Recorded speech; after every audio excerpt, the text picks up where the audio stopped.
What's up, Fortnite? Sticky Basket back at it with ReSequenced.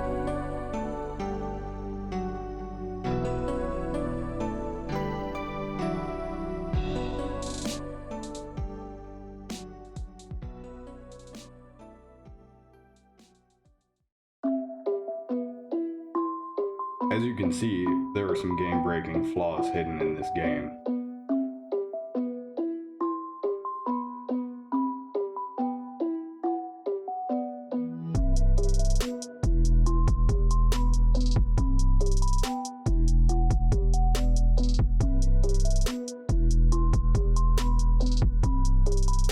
I figured, I've seen this before.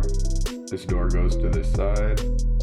There's the familiar room over here, and I thought, why do I know this house? What have I seen this house in before?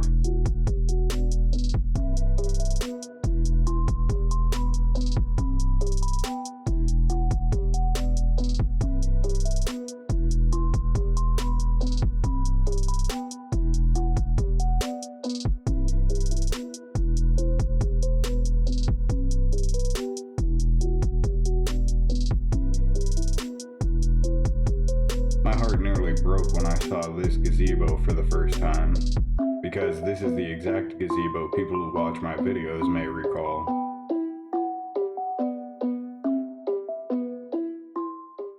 Okay, come on. We're going somewhere safe.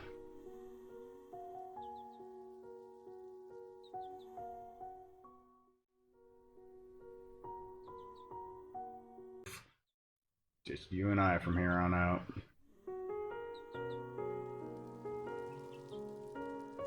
And I'll never let them take you.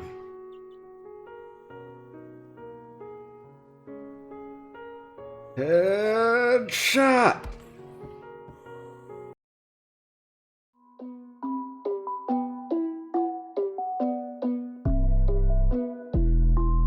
There's a hidden area in this prefab house. I thought there'd be an Easter egg, and, well, there is not.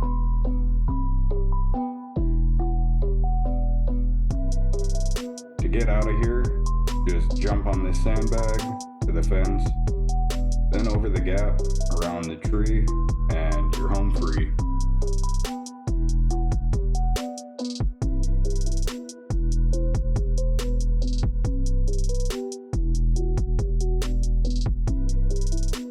At first, when I did this, I thought it was another part of the map and there would be something over here, but yep, there's not. No developer Easter egg, nothing.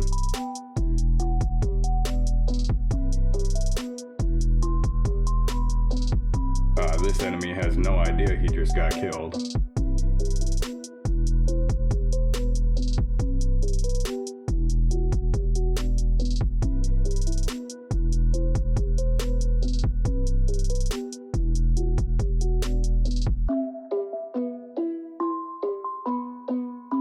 So on this level, a dialogue is supposed to show up that then continues the mission, and you can see it didn't.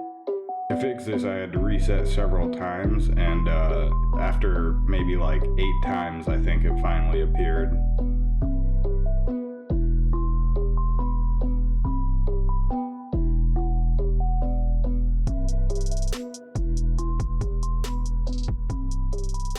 So the roll animation lets you clip into places you shouldn't be. Like here, I'm able to clip into this building, and I'm pretty sure I shouldn't be in here.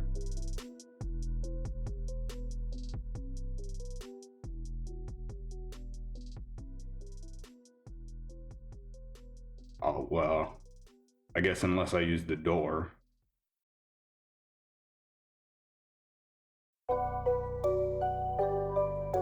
Sometimes I can get the scanner to lock. I'm not sure how or why, but it's a bug that occurs every so often.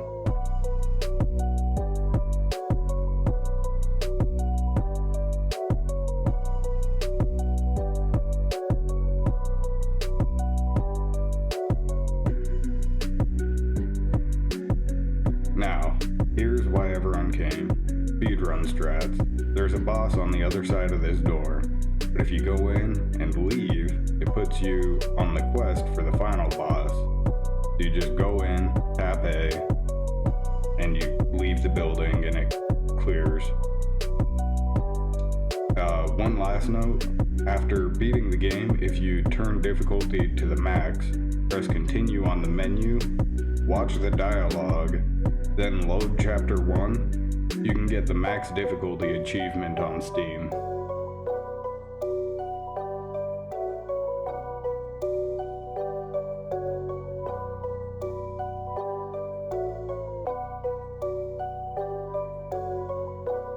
The rest of this video is just more of the exploits I found, but I wanted to have a quick apology to my fans about the audio quality in my videos and how it's been so intermittent and hit and miss. I'm hopeful that it can be resolved soon. Unfortunately, I'm not an audio engineer, so I have no idea what I'm doing, and I've been following a lot of online tutorials, and those are really hit or miss. More miss than hit with my current setup. So once that's all taken care of, you'll be able to find me over on Twitch a lot more, and I'm looking forward to it. I think it would be awesome if we could all interact like in a live setting, while I still have these videos on the side where I just showcase a single game.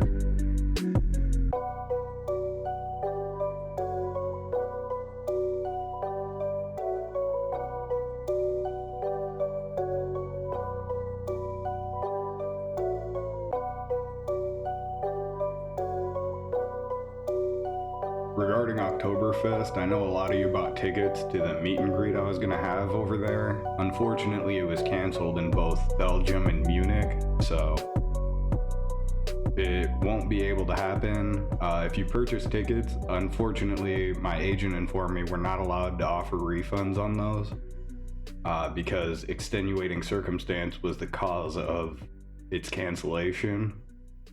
So I apologize for all that, but keep an eye out at your local half-price books. I may be making an appearance, not signing books or anything. I haven't written a book, but I do go to half-price books quite often, so chances are high that you might see me there.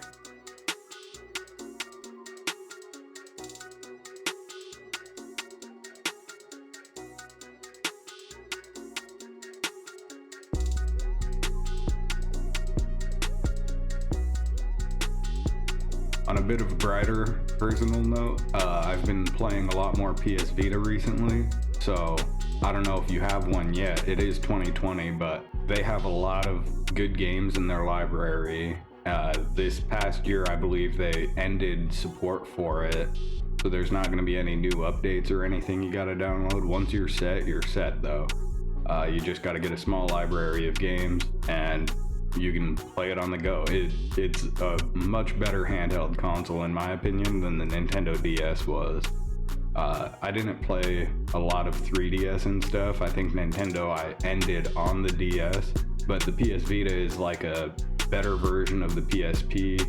It has good graphics, and I don't know if you're into anime wife type games, but they got quite a few of those on there too. Yeah, I'd recommend checking them out.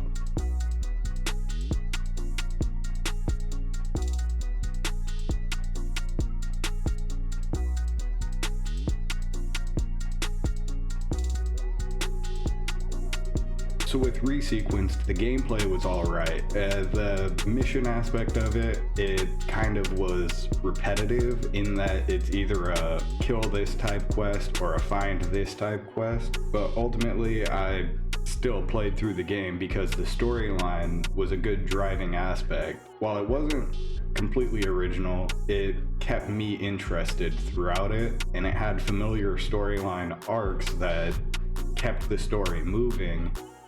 It was nice to see the characters develop a little bit deeper than I expected them to. And in terms of the collectible items and stuff, I enjoyed it. I went and found all the items. Not everyone likes that in games. It's a bit of a point of contention there. The custom clothes, I thought that was a great way to make a character on a linear storyline feel more relatable is that you get to change something about them. And to do it with clothes where it's inconsequential, I thought that was a good choice. Ultimately, the prefab levels keep this game from being a good game on my scale, so I'm gonna have to give it a 6 out of 13, but I also would like to give it a recommendation from me because I had fun with it, and ultimately that's what games are for. I've been playing a lot of terrible games recently off Steam. This one seems to have done a lot better than those ones did. And scene.